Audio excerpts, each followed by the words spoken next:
এই দেখো মধুবনী প্রিন্ট।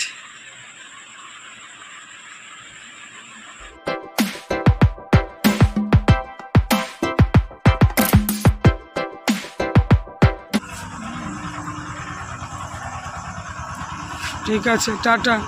কিছু বলোনি তো? এখান থেকে 4টের মধ্যে বাস পেয়ে যাবে, 5:55-তে ট্রেন ডাইরেক্ট একদম আসানসোল। দেখো এই হলুদ জবাগুলো কি সুন্দর, আর দুটো স্থলপদ্ম আজকে ফুটেছে। আর পাতি যে জবাগুলো যেটা মানে সবসময় ফোটে, প্রচুর আগের দিন বৌদি বললো 27টা ফুটেছিল, আজকে মাত্র 2টো ফুটেছে। বাগানে সেরকম কিছু আর ফুল টুল নেই, একটু সাদা ফুল টগর ফুল আছে অনেক, সেগুলোকেই নিয়ে নেব। তারপর চলে যাব ঠাকুর ঘরে। এই দেখো আমার গোপালকে উঠিয়ে ফ্রেশ ট্রেশ করিয়ে দিয়েছি, একদম বিস্কুট জল দিয়েছি। আর মাদের ঠাকুরের পুজো আমি কিছু করিনি, এমনি পরিষ্কার মানে বাসি করে দিয়েছি। তুলসী মন্দিরটাও একটু করে দিয়েছি। বৌদি এখানে দেখো চাও দিয়ে দিয়েছে, চা আর বিস্কুট। Good morning and welcome back to my channel Shubhamita's lifestyle. আর আমি শুভমিতা বলছি। গলাটা এমনি ঠিক আছে, কিন্তু ধরে ধরে গেছে। আসলে কুলার শুয়ে শুয়ে আমার এরকম অবস্থা। চোখগুলো দেখছো না ফুলে ফুলে গেছে। যাই হোক, আজকে অনেকটাই বেটার আছে। বুঝতেই পারছো যে আমি দাঁড়াও, আমি ভাবলাম কেউ ডাকছে আমাকে। বুঝতেই পারছো আমি চলে এসেছি।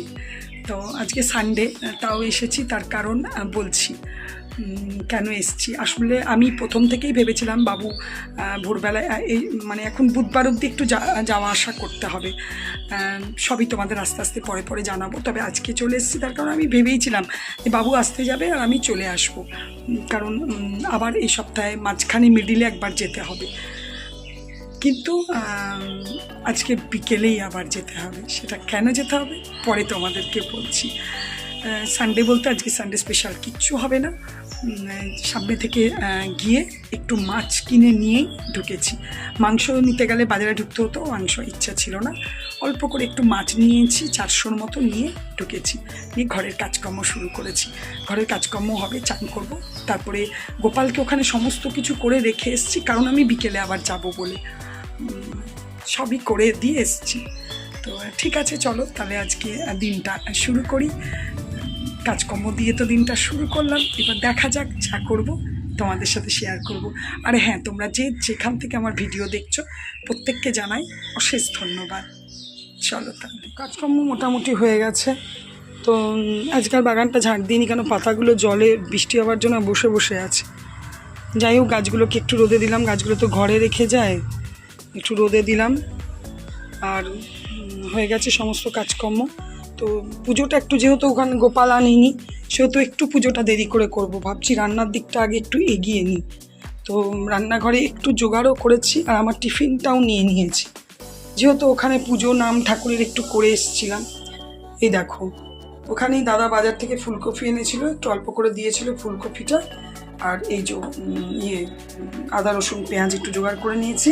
আর এই যে আমি এখানে 3 পিস পাউরুটি একটু জ্যাম দিয়ে মাখিয়ে নিয়েছি। মাছ নিয়ে এসেছি, মাছটা এখনও করা হয়নি, বার করা হয়নি, বার করে তোমাদেরকে দেখাবো।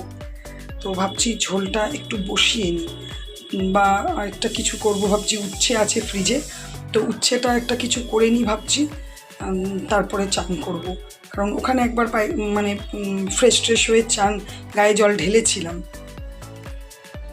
এই দেখো, ভালো মাছটা, ভালো, খুব একদম জ্যান্ত নয়, কিন্তু ভালো মাছ। 400 মতো ওজন নিলাম। আমি তো লেজার দিকটাই নিই, কেন পেটের দিকটা আমার ভালো লাগে না। এটা 2 দিন আমাদের হয়ে যাবে। আর এখানে দেখো উচ্ছেটা খুব সরু সরু করে কেটে নিয়েছি। দিদি ফোনে বলছিল ও উচ্ছে চচ্চড়ি করেছে, তাই ওরটা শুনে আমি বললাম তাহলে আমিও করব। আর উচ্ছে চচ্চড়ি আর এই ফুলকপি আলু দিয়ে মাছের ঝোল, এই আজকের মেনু। নুন হলুদ দিয়ে একটু জল দিয়ে বসিয়ে দিয়েছি সেদ্ধ হতে। সেদ্ধটা হয়ে গেলে তারপরে তেল দিয়ে সুন্দর করে ভাজবো। এদিকে এটা মোটামুটি ভাজা হয়ে গেছে। এখানে দেখো 2 পিস মাছ ভেজে নিয়েছি, আর ফুলকপিটা আলুটাকেও একটু ভেজে নিয়ে অন্য কড়াই ভেজে ঢাকা দিয়ে রেখেছি। এটার মধ্যে পেঁয়াজ যেহেতু কম ছিল সেহেতু পেঁয়াজটা এর মধ্যেই দিয়ে দিয়েছি, আর টমেটো দিয়ে দিয়েছি। আমি তো আজকে বাজার কিছু করিনি, যা ছিল ফ্রিজে অল্প করে আদা রসুন টমেটো পেঁয়াজ সব এর মধ্যেই দিয়ে দিয়েছি। এখানেই তো দেখছো ভাজাগুলো সব হয়ে গেছে। কড়াই বসিয়ে নিয়েছি, একটু একটু মশলা টশলা দিয়ে, যেহেতু ফুলকপি আছে একটু কারি কারি করে করব। প্রথমে যা তেল দেব, গোটা জিরে আর তেজপাতা ফোড়ন দেব। এই দেখো আমি এর মধ্যে একটু জিরে গুঁড়ো আর বাটা মশলাটা আর হলুদ গুঁড়ো দিয়ে দিয়েছি, নুন দিয়েছি, একটু মিষ্টিও দেব। এবার আমি আলু আর ফুলকপিটা এর মধ্যে দিয়ে একটু কষে নেব। এই দেখো খুব সুন্দর করে একটু কারি কারি করে, কালারটা দারুণ এসছে। একটু তেল মশলা বেশি করে দিয়ে একটুখানি কষে নিলাম। সানডে মাংস না খেলে কী হবে, এটাই একটু ভালো করে করলাম। আর এদিকে আমার ভাতটাও আরেকটা ফুট দিয়ে দিলাম। ব্যাস এবার একটু জল দিয়ে দেবো, খুব ঝোল করব না, খালি ওই ফুলকপি আলুটা সেদ্ধ হবে এইটুকুই যা। তারপরে মাছ দুটো ফুটলে দিয়ে দেবো। আজকে রান্না করে কমপ্লিট করে তারপরে চান পুজো করলাম।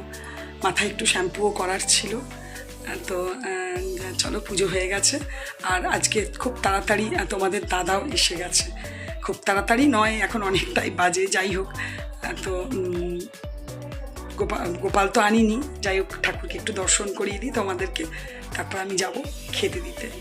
চলো আজকে আমার আমারও খাবার টাইম হয়ে গেছে। গোপাল নেই তাই জন্য ফাঁকা ফাঁকা। যাই হোক সামনে থেকে যে কটা ফুল পেয়েছি তুলে নিয়ে এসে কোনো রকম করে পুজো করলাম আজকে। একদম দেরি হয়ে গেছে খুব। এই দেখো এটা খুব একটা ঝোল করিনি, একটু বেশ মাখো মাখোই করেছি। আর এই যে উচ্ছে চচ্চড়িটা, আর এখানে একটুখানি অল্প ডাল আছে। চলো তোমাদের দাদা তো বললামই এসে গেছে, তো খেতে বেরোনি। গুড ইভিনিং, শুভ সন্ধ্যা বন্ধুরা। রেডি হয়েছি, বেরিয়েছি, যাব সেই মায়ের ওখানেই। কেন সেটা গিয়ে বলছি।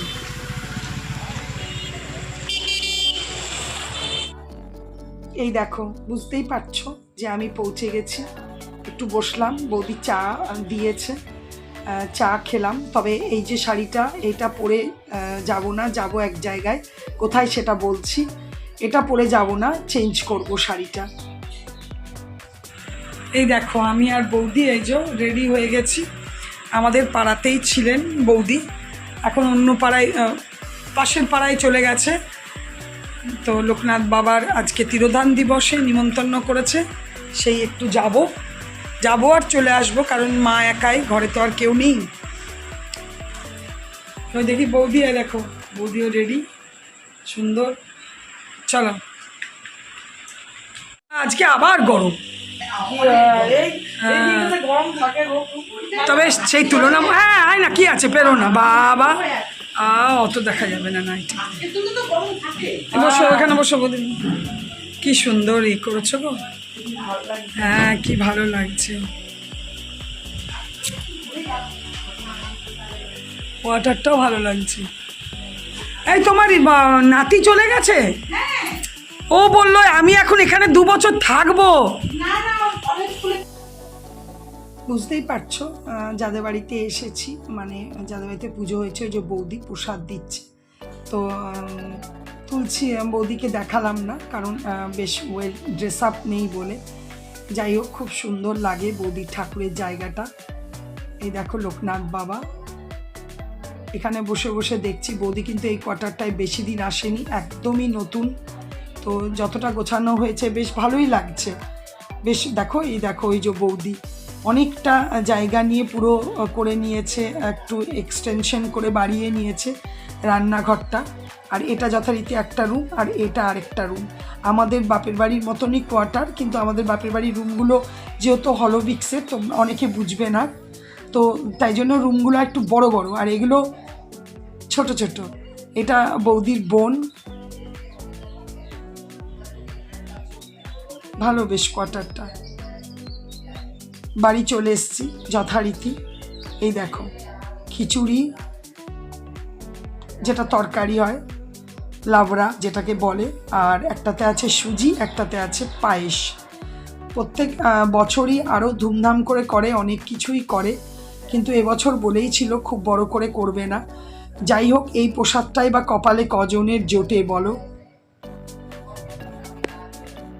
ব্যাস, এই দেখো ফিরে চলে এলাম আর মাকে সব গল্প করছি।